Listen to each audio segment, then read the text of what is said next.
معزز دوستو، یہودیوں کی ذہنیت، ان کی تاریخ، ان کے عقائد اور ان کا انجام اس قرآنی آیت کا مصداق ہے کہ ہم نے ان پر ذلت اور مسکنت مسلط کر دی ہے۔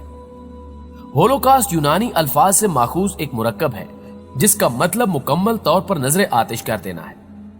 اس سے مراد یہودیوں کا یہ دعویٰ ہے کہ کم و بیش 60 لاکھ یورپی بنی اسرائیلیوں کو دوسری جنگ عظیم کے دوران قتل کیا گیا، جس کا الزام نسل کشی کے ضمن میں نازی جرمنوں پر لگایا جاتا ہے۔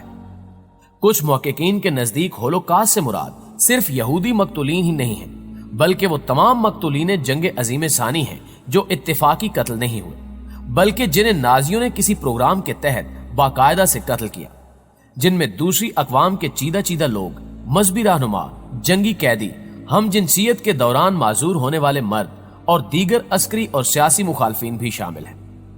اس تعریف کے تحت ہولوکاسٹ کے مقتولین کی تعداد 1 کروڑ تک جا پہنچتی ہے۔ ان دونوں آراء میں کون سی قرین قیاس ہے؟ یہودی سچ بولتے ہیں یا دیگر محققین؟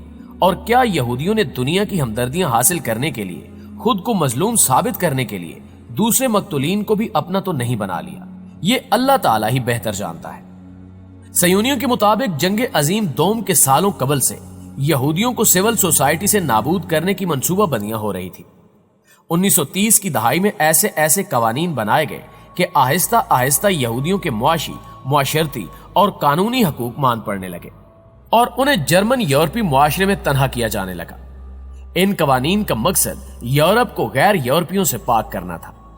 معزز دوستو، سن 1933 میں قوانین کا ایک مجموعہ منظور کیا گیا جس کے مطابق اہم علاقے اور اہم مناصب یہودیوں سے خالی کرا لیے گئے۔ چنانچہ زرعی فارموں میں یہودی مظاہرین سے لے کر کچہریوں میں یہودی وکلا اور یہودی ججوں تک کو باہر نکال دیا گیا اور انہیں بری طرح مارا پیٹا گیا۔ سکولوں، کالجوں اور اخبارات کے دفاتر اور مختلف تنظیموں میں سے بھی انہی قوانین کے تحت یہودیوں کا اخراج عمل میں آیا۔ سن 1935 میں ہٹلر نے ایک تقریر کے ذریعے یہودیوں کو رہ سہت تمام سول حقوق سے بھی محروم کر دیا۔ اس مقصد کی خاطر ایسے کیمپس بنائے گئے جہاں یہودیوں کو غلام بنا کر لے جایا جاتا اور ان سے اتنی مشقت کرائی جاتی کہ وہ تھکا کر یا پھر بیمار ہو کر اور بھوکے رکھ کر مار دیے جاتے۔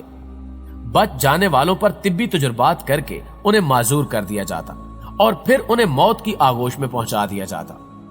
اس سب کے باوجود بھی اگر کچھ لوگ بچ جاتے تو نازی جرمن انہیں گیس چیمبروں میں ڈال کر ہلاک کر دیتے۔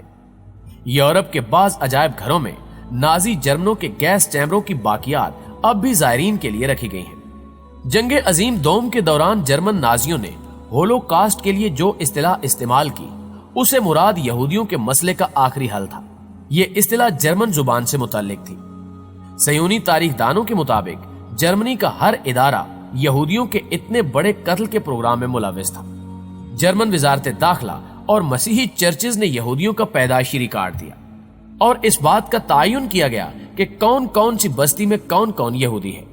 جرمن محکمہ ڈاک نے وہ خطوط متعلقہ حکام تک پہنچائے اور جرمن وزارت خزانہ نے یہودیوں کی جائیدادوں کی تفصیلات مہیا کی۔ جرمن کاروباری اداروں نے یہودی تاجروں، یہودی ملازموں اور یہودی مزدوروں کے بارے میں